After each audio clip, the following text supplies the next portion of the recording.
Hey, everybody, and welcome to Steve and Carrie's Holistic Buffet. It's been a couple of weeks, Carrie. It's nice to see you. It's good to see you as well. So I just wanted to say thank you very much for bearing with us, everyone.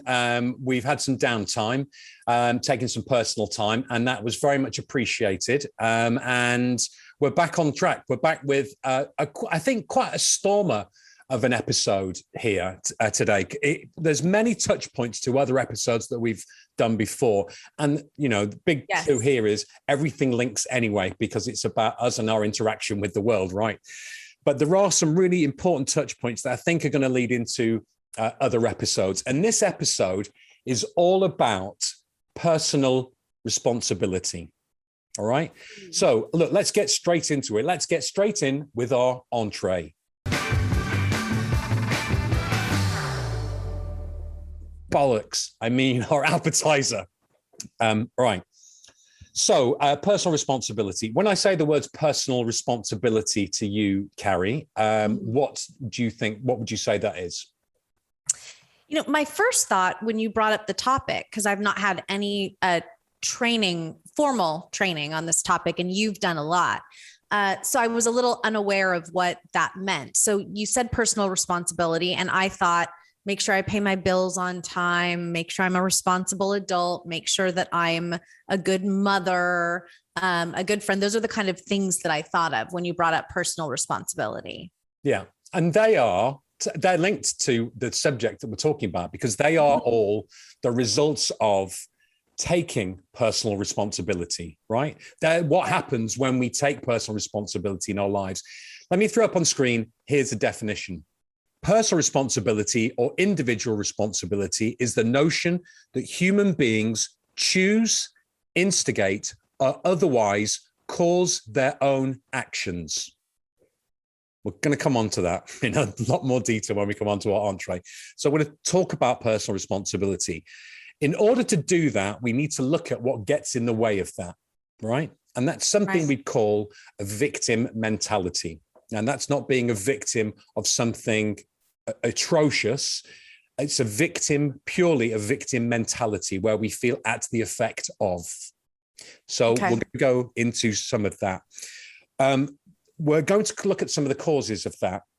So past histories, are, past influences, current experiences. We'll look at some of those, what causes it. And then we're going to go into how to address some of that stuff. And it's a two-step process. And the first step is self-awareness. The second step is a bunch of strategies to look at once we've noticed the moment of feeling at the effect or feeling that we're feeling a victim of a situation, how to then address it. So, sound interesting? Sounds very interesting. I'm ready to dig in. Let's do it. Here's our entree. So let's go back to that definition, personal responsibility. It's personal responsibility or individual responsibility, the notion that human beings choose, instigate, or otherwise cause their own actions. What do you think about that as an idea? I think it's 100% true, right? We do choose our own actions 100% of the time. And I also think that it has to start, you mentioned awareness, and I think this is a lot about being self-aware, right? Being self-aware of choice in reaction to. Yeah, so that absolutely. makes sense. Yeah. Self-awareness is the first step, right? Becoming aware of when we're in those moments. The opposite of it, in other words, what gets in the way of us doing that, because as you say, it absolutely makes sense, but sometimes there are things that get in the way of that. So let's unpack that a little bit. And it's what we call the victim mentality, okay? Here's a definition of what the victim mentality means. If things are going wrong or badly or not to my liking, then someone or something is at fault. Okay. That fault must be identified. It could be a person, a situation, or circumstance. Fault and blame must be registered and ideally accepted, particularly if it's a person, right? Yes. And the final point is, I am right to be upset, period. In other words, I'm right to be upset without understanding, appreciating, asking for, or accepting any context behind whatever the situation might be. So some simple examples may be, you upset me, and then leaving it at that. You made me feel.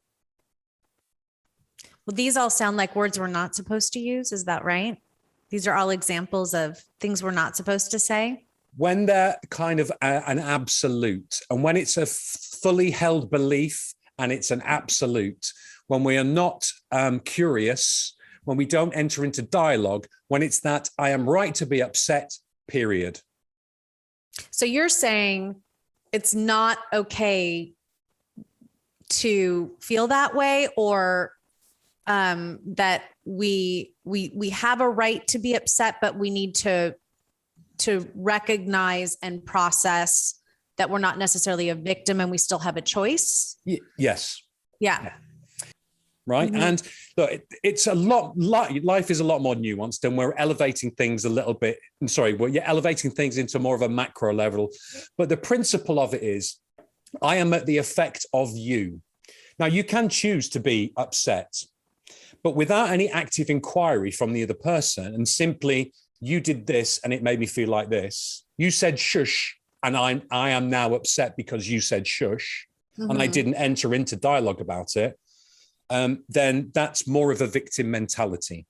We'll break it down into a little bit more of detail. So it comes from a few places, right? So here's just a selection of where it can come from. So it can come from past trauma. It can emerge like as a method of coping with abuse or trauma. Facing one negative circumstance after another and another and another can make that outcome of a victim mentality, the whole world's against me, right? Yes, it can. And I do want to make a comment right there, because of course I had thoughts fire off as you had walked me, as I went through the material in preparation for this. I think one of the most inspiring things that has happened since we started the podcast was that we went through the unpacking COVID exercise. Yeah. And there were so many people who shared their insights in unpacking that could have had a victim mentality from the beginning all the way through to the end, but they didn't. They chose in doing the work not to. Yeah. So there was definitely things that happened during that whole thing. And I know for many of our friends, it is still ongoing, but then people chose not to be a victim at the end of that exercise. So I get that. Yeah, thank you. And I think making it really clear around this, what we're not talking about is deep-seated, continuous years of emotional, physical abuse. We're not talking about that in terms of being a victim. It's the victim mentality. So it can, so any kind of past embarrassment or trauma that was heaped upon us, shame, past shame that was given to us can force us long-term into that more victim mentality, right? So that's one reason. It can also influence, I think, the way that we choose to respond, right? Or not respond. Because one of the things that popped out for me, which, when I get to the point of talking about going through the exercise, I can say that one of the things that popped out for me, was that I tend not to respond. Right. Yeah. At all. And we'll come on to look at what are some of the typical strategies of dealing with when we feel at the effect or when we feel that victim mentality. Definitely. Right. Here's another one, betrayal. So a betrayal of trust, especially repeated betrayals, can also make us feel like victims and then make it hard to trust anyone moving forward. So if we've been cheated on in a past relationship, then moving forward into a new relationship, we can feel like a victim. We can bring that in the past. And there's a bit of that explanation also with things like transference. But when we've been betrayed, particularly maybe by a caregiver, in the past, we've been made to feel embarrassed, made to feel silly, made to feel a little bit humiliated or whatever. And we keep hearing repeated stories of that time when you did that. That's something I can definitely relate to. That can enter us into a victim type of mentality. A codependency is another one. A codependent person may sacrifice their own goals to support their partner, and as a result may feel frustrated and resentful about never getting what they need without acknowledging their own role in the situation. So look, one of the ideas that I've always tried to live to is you are 50% responsible. No, you're 100% responsible for your relationship, right? The other person is too. And if we let something continue for a long, long time, if I look back in my last relationship, which a few years ago, I let a lot of stuff slide to start off with, right? And now, as a result, I feel at the effect of that person, very much so. So codependency can be something else as well. We let something go on and on and on and not say anything about it. And then, funnily enough, 5-10 years down the line, we can feel at the effect of that person or that situation. Yes. The next one's manipulation. Some people who take on the role of victim might seem to enjoy blaming others for problems that they cause, lashing out and making others feel guilty, or manipulating others for sympathy, for attention, or control. It also can be an indicator of narcissistic personality disorder. So things like, if I only got that job, everyone else seems to get the chances that I don't get. So please feel sorry for me.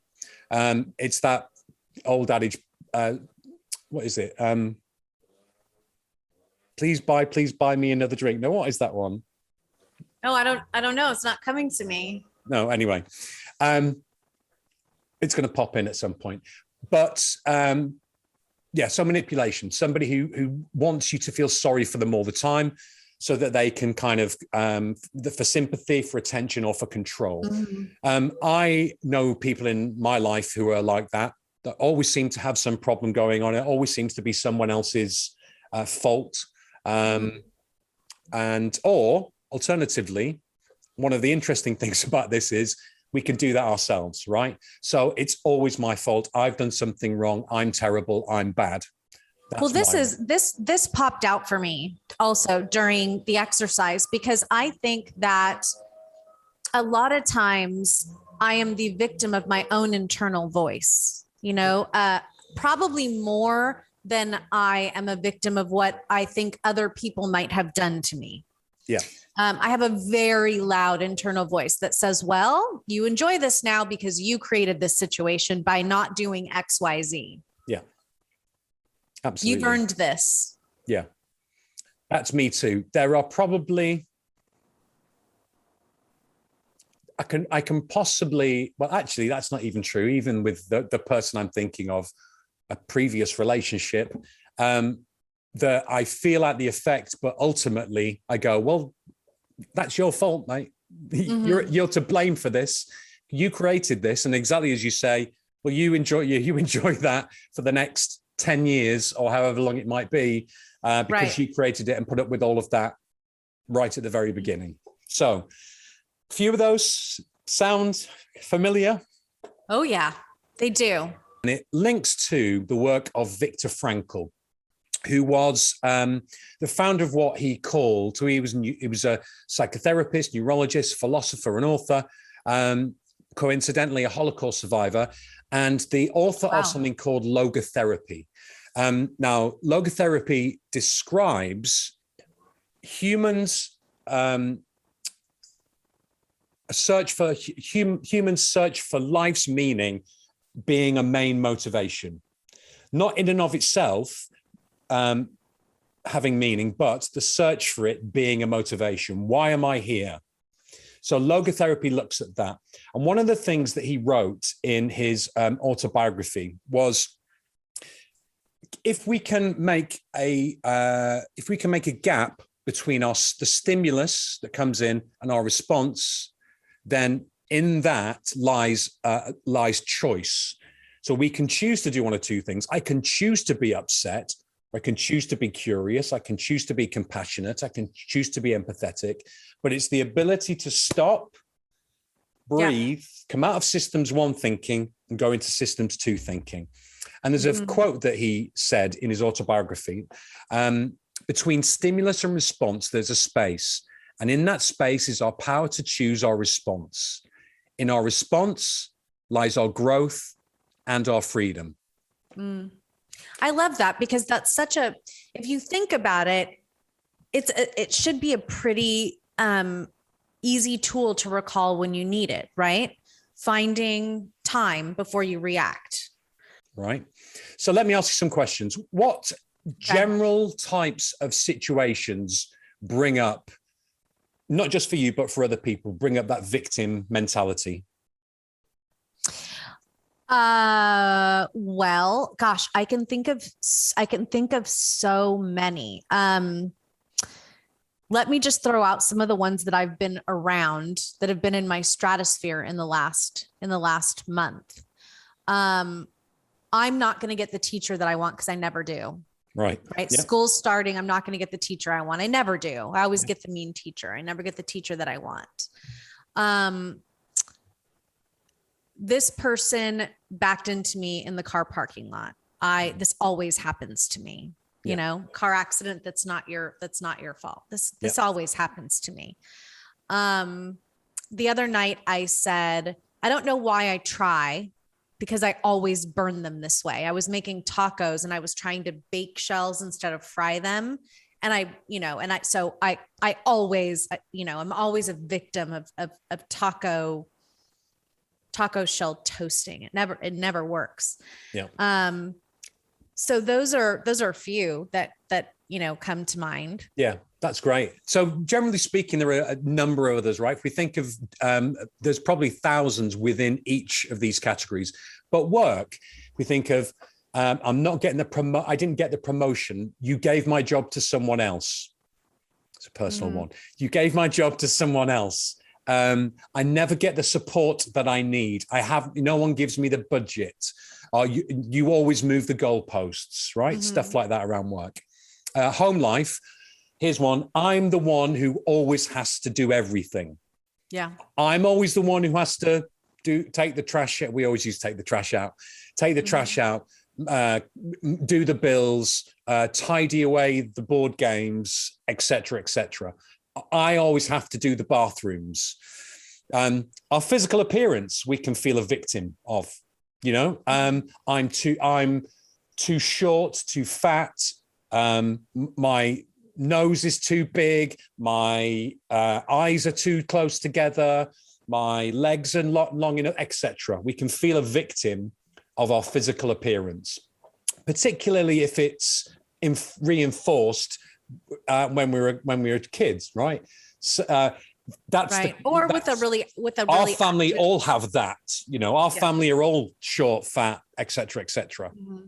Yeah, we can feel a victim of our family. That's a huge one. Or we can feel a victim of our emotional and mental state. So we can have a bad day and feel a bit down, and then that can spiral, right? And start with, so we get a lot of confirmation bias, and now this has happened. And now this has happened. But something small may have happened that's upset us, and we can become a victim of that. But then the meta part of that is then we beat ourselves up or become a victim of feeling bad.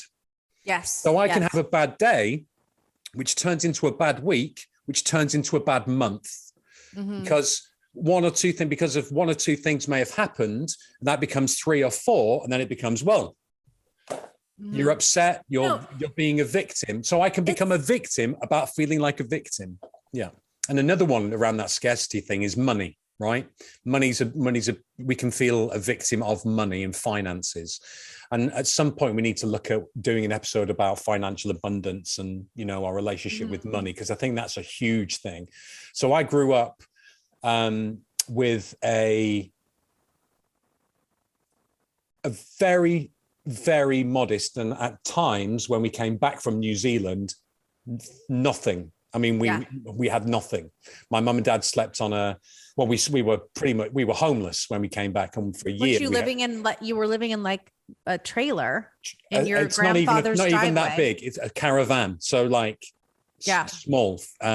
So I've grown up myself with a victim mentality about money. I've never got enough.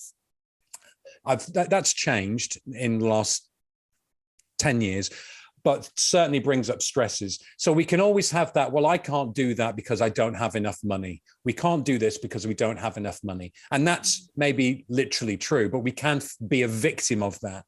Right. So I don't have enough money to go out and buy a Lamborghini. Yeah. Right.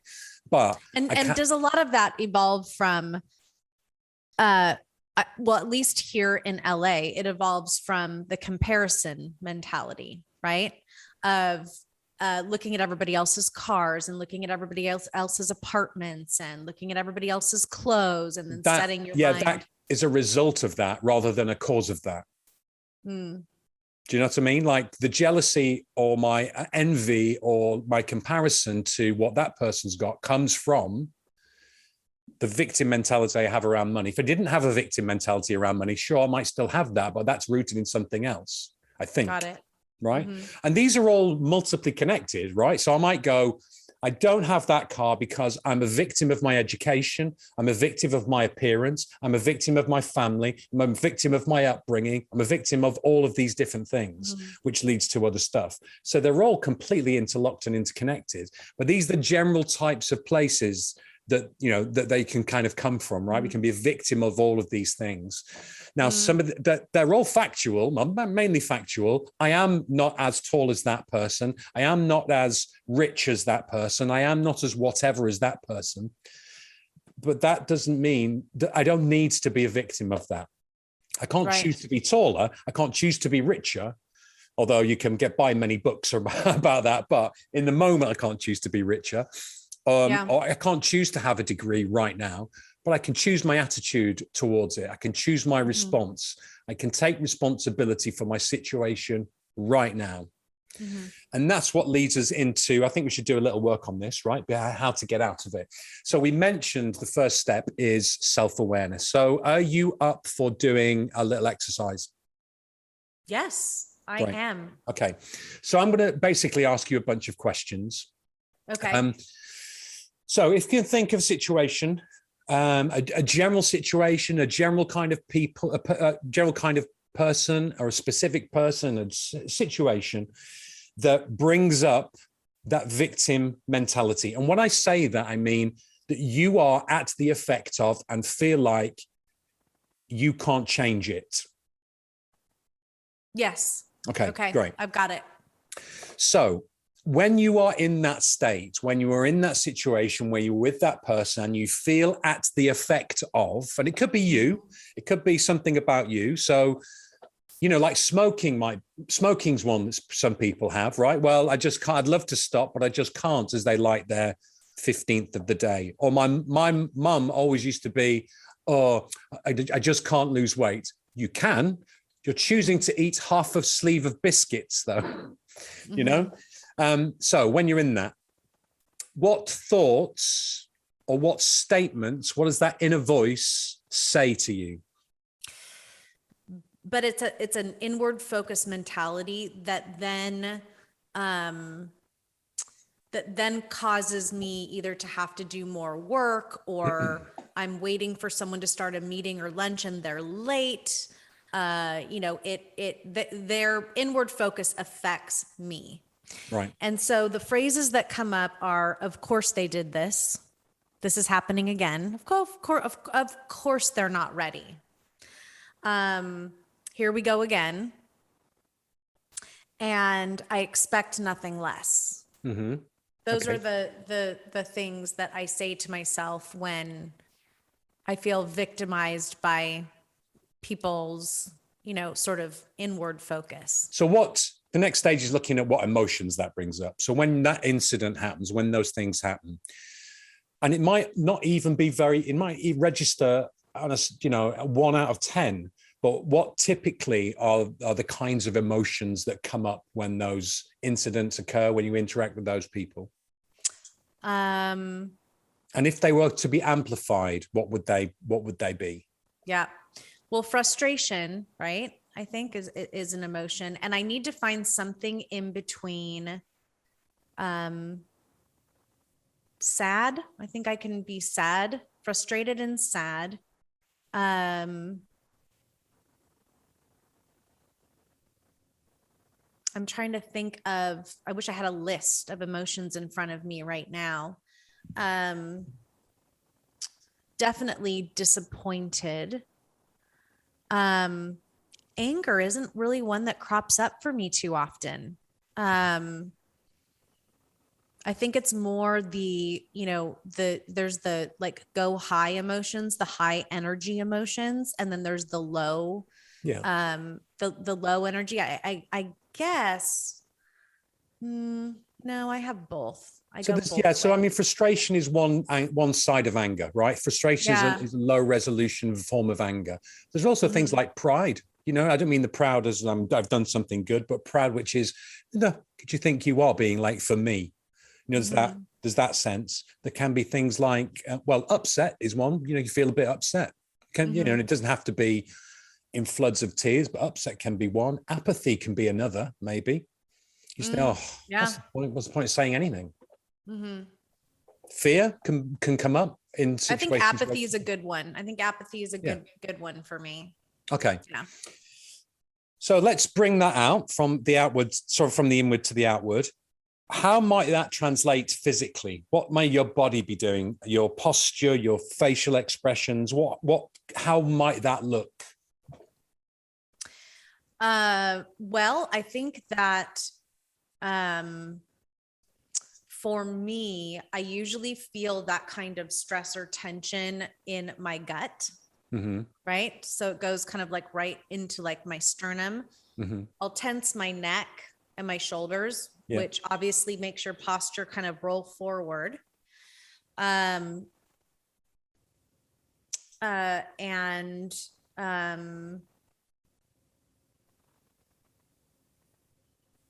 probably more looking down than up.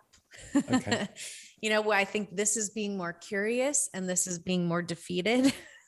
And what you're doing is paying attention down here, right? What you're doing is it's sitting here and it's going, all right, stay down there. Yeah. Kind of thing. Yeah. And also probably avoidance of any kind of eye contact if I'm around an individual who I feel I'm at the effect of. I think probably not a lot of eye contact. Right. And facial expression? I'm usually just very neutral, right? So nothing going on. Yes, because I go neutral when I'm trying to think, and I also go neutral when I tend, again, if I feel that I'm a victim of and I'm in a potential conflict situation, I tend to shut down, right? Yeah, so I tend poker face, don't want to give anything away, right? Mm-hmm. Want to be self-protective, don't want to show the other person that you're upset or angry or anything like that, because that would make things worse. Yeah. Right. Okay. So I'm going to put a list of strategies up in terms of how do you deal with it, right? So here are the strategies: silent treatment, withdrawal, blame shifting, criticizing, fault finding, stirring up controversy, changing the subject, and acquiescing or caving in. So my go-tos are silent treatment, withdrawal, caving in, anything that will avoid stirring up controversy. And then there's a couple of things that I will go into, fault finding or blame shifting, but not that often. Okay. Right? Yeah. Because that involves entering into conflict. And for me, I naturally tend to avoid it. So that's the first step, self-awareness. So let's look at a number of other strategies that we can put in place. So I'm just going to throw up a list here. Okay. So we covered it on a previous episode, but practicing self-compassion, which acts as a reminder. The three circles that are interlinked are mindfulness, self-kindness, and common humanity. Yes. So And don't you think that, sorry to interrupt, but I was thinking earlier as you were explaining the concepts of this topic, the victim mentality. The victim mentality, I think, is an isolated mentality, right? It tends not, you tend not to be thinking about common humanity when you have a victim mentality. It's happening just to you versus the fact that it actually happens to lots of other people. Yeah. Exactly. Okay. Yeah. Because when we're in this mentality, we can feel helpless, claustrophobic, lonely. We can feel intimidated, hopeless. So it's antithetical to then go into kindness and mindfulness and, you know, all of that stuff. It's the complete diametric opposite to that. So it's a longer journey when we're in a victim mode. When we're feeling a bit, you know, when we're there to go to here and feel, you know, starting to take personal responsibility and put an action plan in and do all the stuff we're going to talk about, it's really challenging. The first step is that self-awareness piece we've talked about. And one of the ways of combating this is to do all of these things, right? So here's another one for you. Okay. Exploring the underlying causes of victim mentality. So in your case, it could be self-talk. You're at that good stage where you notice it. Therapy, you know, I'd always advocate finding a good therapist, whichever sort of school of therapy you want to go into, whether it's something like NLP can be a good therapeutic tool, but there are dozens. Yoga is a great therapeutic tool. Any kind of cognitive behavioral therapy is really good, but there are many others. So finding a therapist, you know, crystal therapy might work for you. Here's another one. Practice gratitude for what you have and not what you lack. It's another great way. So and that's back to that sort of thing, maybe around things like money, is looking at, or like time, you know, if you're rushing in the morning, you've got, wow, look at this. I've got 20 extra minutes to spend with Olivia, or, you know, listening to my favorite music or thinking about my meeting or whatever, rather than going, oh, this shitbag in front of me would move his ass. Do you know what I mean? Whatever is dry, that stuff is making us. So thinking about what we have and being grateful for that, rather than what we lack. Resist self-sabotage. Huge one for me. I know what that thing is. Pour me, another drink. So this is a big one for me, self-sabotage, because that's my go-to, right? So my go-to will be not eating well, not exercising, drinking, doing that sort of stuff. So I'll go get into a cycle of kind of doing that. And I've just been through a few weeks of doing that, right? Of numbing, yeah, avoiding and self-sabotaging. Another one is to forgive, empathize, and let go. This is a really tough one, I feel, because it involves being a little bit more enlightened about the situation, taking on that mentality of, look, no one's died. This is important, but it's not life-threatening type of situation, right? So being able to forgive myself, forgive the other person, to empathize. And it's almost like, without sounding trite, it's almost like saying to myself, and I'm not a religious person, what would Jesus do, right? Or Vishnu, or God, or whatever religious or deific character, what would Oprah do? You know, what would, whoever it might be, what would they do? And that can lead me to forgiveness, empathy, and letting go of the situation. Tough one. What do you think about that? Well, I think it ties back to the really hard assumption about common humanity, which is that really everybody's doing the best that they can, right? Like if you live your life assuming that everybody is truly doing the best that they can, it makes it so much more open for empathy. But that is where I am continually challenged, especially because I'm a type A person. and I'll look at people who are impacting me in a way that it creates a victim mentality. And I have such a hard time wrapping my head around the fact that they're doing their best. Yeah.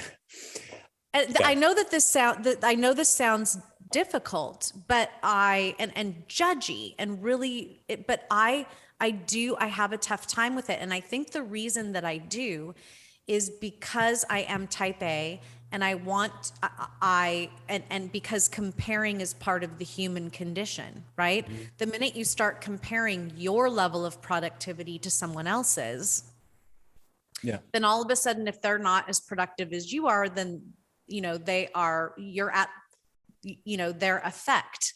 Yeah. And so comparing, I think, gets me into trouble a lot of times, and missing the empathy chip when I should have one comes, I think, from me looking at all humans at times and expecting everybody to be functioning on this, super productivity plane, which not everybody lives that way. Yeah. And the only thing that we can trust about other people is they will be themselves, right? Yes. Yeah. For whatever that means for them, right? Because it means something different to us. So I'm the worst dad in the world and I'm a shit. I don't think I am. But that's that view coming in as opposed to the view going out. So she will always be herself and I will always be myself. We'll have different views and opinions. But those friends who those people in your lives, the people you work with and stuff who you find you had that situation with, they will always be themselves. So sometimes they won't do that behavior that irritates you, and sometimes they will, but they will always be themselves. Mm-hmm. So that's the only thing I think we can trust. So that forgiveness and that empathy and letting go, it's a little bit more, I don't know if spiritual is the right word, but it's certainly big voice, right? As opposed to my little voice, the little voice that says, you shit, you bitch, you da da da da da. It's more of a big voice. It's more of a connected voice, an ethereal voice maybe, but it's certainly a larger voice, a more contextual voice and forgiving voice. So that's one thing we can choose to do, right? Choose not to do. And the other one is to identify personal needs and goals. So in the situations that we're in, we find challenging, identify what our needs and goals are and maybe communicate them, but at least identify what they are. And then we, going back into the dealing with conflict, if we choose to communicate those and say, right, in order for me to do this, I need this from you. And if I don't get that from you, I'm not going to be able to do that. Just letting you know, right? So that's another thing. Another one is create small goals and create a plan to achieve them, to get out of that victim mentality of this insurmountable problem. This insurmountable thing is causing me to be a victim, or this situation around money is causing me to be a victim, or whatever it might be. Can I choose to make a plan, small goals towards doing something about it, right? So, all right, in order to get that down the road, 10 steps down the road, I need to carry out these 9 steps. And then basically do that stuff, right? Do the plan. So there are a few ideas, right? How to get out of that victim mentality. Should we move on to dealing with the victim mentality in others? Yes, sure. Now, I have a couple of friends who have raging victim mentalities. So I would love to enter into this second part, which is learning and understanding the best ways to deal with others in their victim mentality. So broadly, there are 3 strategies that we use when we're dealing with somebody who is we notice victim behavior, right? So this person's done that to me. This person said this to me. Well, I would have done that, but this didn't happen for me. So it's either some circumstantial or inherent fault in themselves, or someone else has done something to them, right? They're one of those causes that we talked about. So there's 3 main strategies that we can take. We can rescue them, we can enable them, or we can empower them. All right, so let's look at those 3 in a bit more detail. So we can enable them, whereby let's say you come to me and say, oh, this guy's done this to me, or my friend did this to me, or your friend could be a guy. Sorry, I didn't mean to be like that, but you know what I mean? Like in a relationship, you may say, my boyfriend's done this to me again, and he's always doing this. So if you're enabling them, you're going, oh, I know he's a shit, isn't he? He's terrible. You deserve so much better. Right. So you're almost encouraging, and it doesn't come from a bad place. It comes from a good place. Right. It comes from wanting to help them. But really what you're doing is enabling them. You're helping that victim mentality grow, because what you're doing is giving them confirmation and evidence. Okay. So I'm not the only one. Carrie said he's a shit too. Yeah. All my friends say this as well. So what about, I've always wondered about this one. And I wonder about this statement, because if I share something frustrating with somebody else, it feels good before they enable me for me to validate me. And so I like, for example, I've said to you before, like, oh, XYZ happened or whatever. And you've said, you poor thing. That feels good when you say you poor thing. That means I hear you. That must've been really hard. You know, but I've read in some of the literature that you're not supposed to say that. So how do you validate someone who's in victim mode, or do you just not validate at all before you empower? Again, I think it's nuanced and contextual, right? So, all right. So let's come on to the next one, and then we'll come on to empowering. So the next one will be rescuing, right? Yes. And I do this a lot with my kids, right? So I try and take the problem away, and remove it and rescue them. So let's say Daisy's had an argument. Daisy's had an argument with her mum, and she's upset when I pick her up, and she's crying because she's had an argument with her mum. And of course I'm concerned, because I don't like to see my child crying. I'm also aware she can be a little bit of a handful. And the way that it's dealt with is not necessarily the way I would deal with it. So anyway, gets in the car. My mum won't buy, my mum's upset with me. She won't buy me this thing she promised to buy me. What I can do, and maybe have done, is what? Is what? Buy her the thing? Buy her the thing. Yeah. Or my mum won't do this for me. Okay, don't worry. I'll take you. Right? Daddy will do it for you. Exactly. Now that comes from a point of not wanting her to be upset and also score points.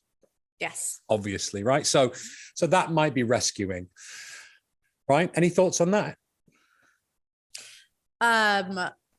Well, so in my sphere, right? I don't have that. I mean, I think part of it also is born out of a contentious co-parenting situation for you, right? Oh yeah, completely. I don't have that. So well, it does, but I'm also a bit like that anyway. I want to take people's problems away. I really try.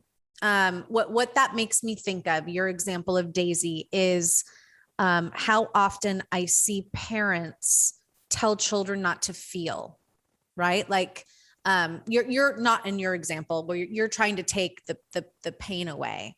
I see that a lot, right? Mm-hmm. Like, I'm nervous about starting school. We all just went back to school here. So it's on my mind. I'm nervous about going back to school. Are you? You're nervous. Are you excited too? Because you can be both. But saying, just don't be nervous. Yeah. That has happened a lot to me. Just don't be mad. Don't be sad. Don't, you know, that, I've seen that a lot. And I also, I think, have a penchant for wanting to take the problem away too. Sometimes with Olivia, for sure. I mean, that's a hard one not to do when you have kids. Of course. I mean, the thing, I mean, I think I gave an example there, which is not related to being a victim. Although one of the things I try to... But she was having a victim mentality, and you were trying to... Yeah. So I was trying to take away that... I was trying to take away... You were trying to rescue. The situation. Yeah. So like So in that situation with Daisy, it was around. So what I often try to do is give her strategy. She's got quite a combative relationship with her mum. Mm-hmm. Bit of a theme there. So what I try to do is go, well, when this happens, what you need to do is take yourself out of the situation, breathe, do what you're being asked to do, and apologize. Right. So I tried to give her strategies to get out of it. Yeah, but she won't. She just did, so it's all about her not taking responsibility for her own actions. So sounds like I'm, I just wanted to kind of explain, contextualize that a little bit more. It's an ongoing theme with us. All right. So they're the two. So enabling. So it's like. So we have rescuing. Yeah. Which is trying to solve the problem for them. Yeah. Take the problem away. Enabling, whereas basically you totally 100% agree. Now, in the situation that you cited with myself, I don't know which specific one you're talking about, but I would imagine that you weren't being a victim around it. I imagine, maybe you were, I don't know, but I imagine you weren't being a victim. So this is really where someone is displaying habitual, ongoing, deep-seated victim mentality. Yep. It's not when someone needs an arm around the shoulder and a cuddle and an ear, an ear to listen. No, an ear. Mm-hmm. A shoulder to cry on is what I'm saying. I mean, shoulder to cry on, and yeah. So it's not that. Right. I have a friend who, not a really close friend, but someone who's in my sphere, who has been complaining about her marriage for 7 years. Yeah. It's the same story over and over and over again. And there is, as far as I can tell, and information that is shared, nothing that has changed. Mm-hmm. So talk to me about how I can enable that person. What would be an example? Empower. Okay. What would be an example of, you have someone who's in deep victim mentality? How can we help empower? All right. So it's almost taking, and I'm careful about using this word, but it's taking a facilitative approach or a consultative approach or almost a therapeutic approach. So it involves a few things. Asking questions. In other words, asking for things like facts. So how often does this happen? All the time. Well, in the last year, how often does it happen? 8 times. Okay, so this has happened 8 times. Has that situation arose where it's not happened? Okay, right. So it's asking, exploring, and it's getting them to be a bit more realistic about the situation. Okay, so asking questions like, so what do you think you could do differently? What do you think you may have done or not done that's contributed to it? So when he does that, what do you think you say that makes it worse? And what could you do differently? So it's getting them to think of different strategies of ways of dealing with that situation or dealing with their own self-talk. It's maybe encouraging them to do some of the things that we talked about dealing with it personally, maybe promoting empathy, maybe asking them questions like, how could you bring empathy to that person or that situation? What do you think their motivation might be for doing that? So it's taking that consultative, facilitative, empowering approach where you're getting them to be self-reliant. It may also be pointing out blind spots. Yeah.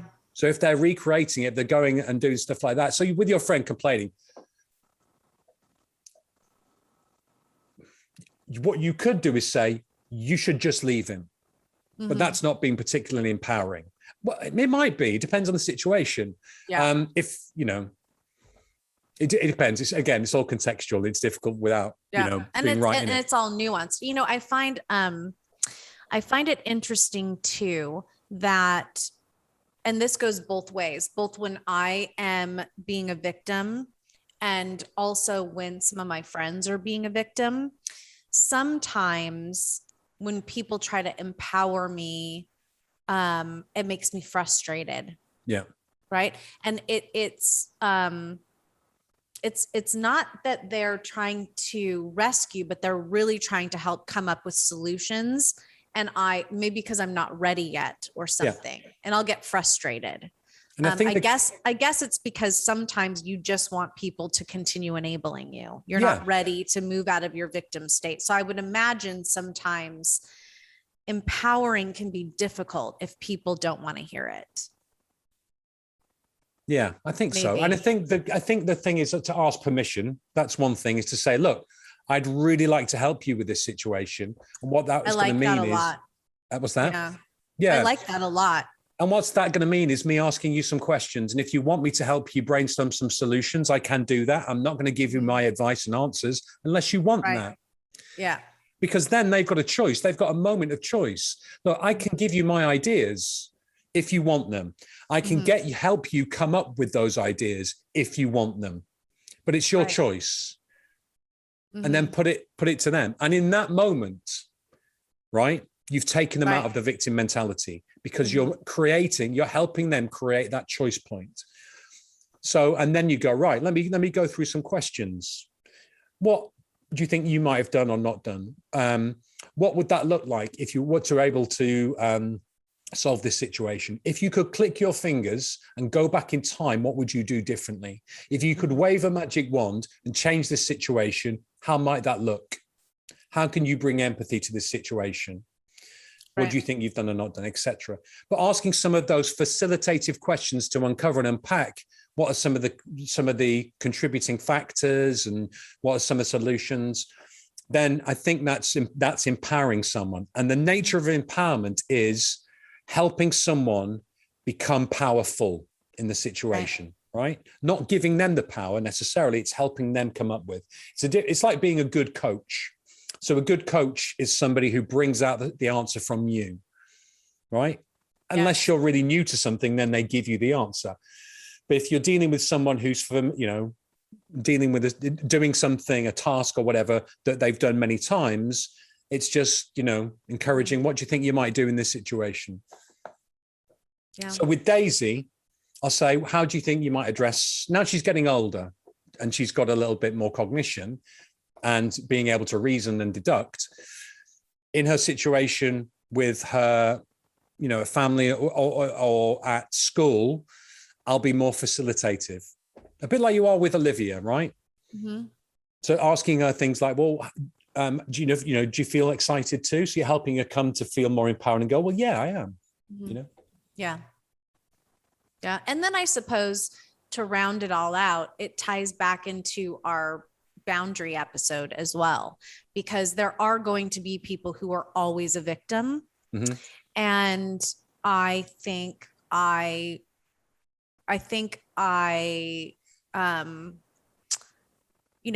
there's work I can do around drawing boundaries around those individuals in my life, right? Like to have certain friends that are always a victim doesn't work for me.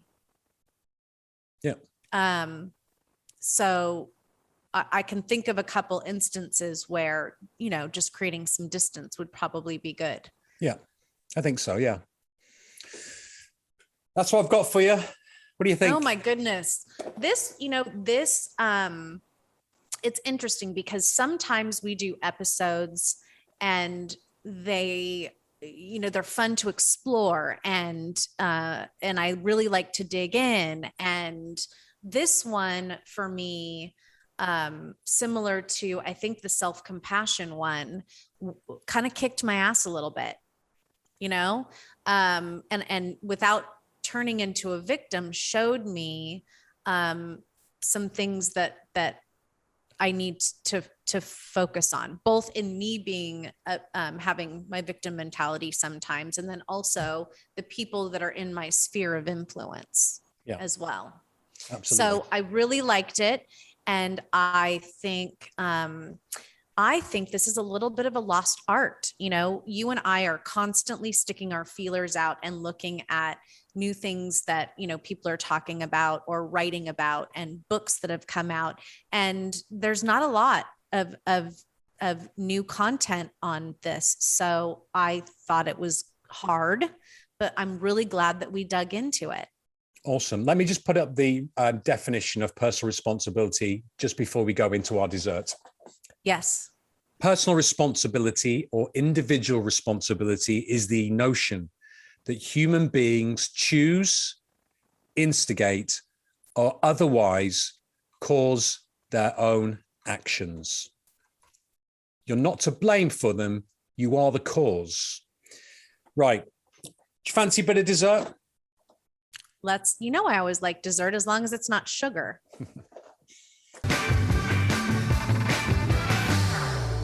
Okay, so we don't have a lot other than saying thank you for joining us once again. Do you know what might be quite good, Carrie, is I don't know if I want to do a poll, but we had a suggestion about grief on the last live stream. And I think I'd like some more of that. We don't get a great many comments from the episode or from the on the I was going to say Discord. We don't have Discord on the community page. You can always email us, Steve. Let me put up the email address here: stephencareybuffet@gmail.com. So we'd really like some suggestions, any ideas about what you'd like us to cover. I mean, we've got a ton of stuff, like ideas of things that we've got that we're both interested in that we maybe don't know so much about, or we have specific expertise in around. So we've got a list. It'd be really nice to know what you guys think of what you'd like to hear for the next few months. Right. And we can do a Patreon poll, Steve. I can take a look at how we can set that up, maybe give everybody 3 or 4 topics or the chance for them to fill in something, that's not on our list. We were talking about possibly doing emotional intelligence. So that is a potential upcomer. Yeah. And then the grief one, could be great too. And we could dig into that as well. Yeah. Okay, cool. All right, let's finish off, as we seem to be doing all the time now, with a joke. Would you like to hear a joke? I would love to hear one of your jokes. All right. So a gorilla walks into a bar, goes up to the bar. We've done a lot of animal jokes lately. I love it. They're my favorite. Gorilla walks into a bar and goes up to the bar when he stood there. He says, "Can I have I'll have a large Jack Daniels on the rocks." The barman says, "Okay." And the gorilla, I don't know where from, pulls out a $20 bill and puts it on the bar. And the barman thinks, gorillas don't know the price of drinks. So then he goes back to the till and puts the money and gives him the drink, goes, "Here's your change," gives him $1 back, $1 bill back.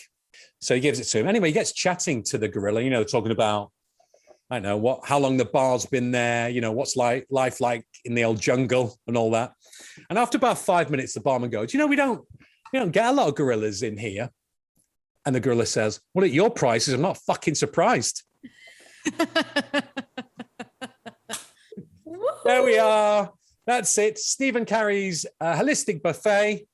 A meze for your mind, a banquet for your body, and soup for your soul. Thank you so much for joining us today. We hope to see you at the end of the month for our live stream. More information coming on that, as well as an additional episode in this month of September.